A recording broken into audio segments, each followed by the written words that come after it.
मुंबईमध्ये आजपासून 3 दिवस पाणी कपात लागू होणार आहे। 3 दिवस मुंबईत 10% पाणी कपात लागू असेल। जलशुद्धीकरण केंद्रातील कामासाठी पालिकेने हा निर्णय घेतलेला आहे। धरणं काठोकाठ भरली असताना सुद्धा पाणी कपात लागू करण्यात येते।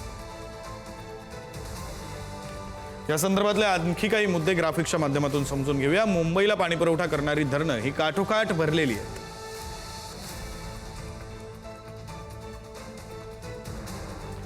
7 ते 9 ऑक्टोबर दरम्यान मुंबईत 10% पाणी कपात करण्यात येते।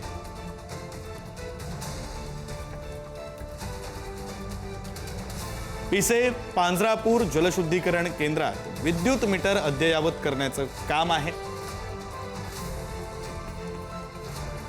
दुपारी 12:30 ते 3 या वेळेत मीटर जोडणीचं काम केलं जाणार आहे।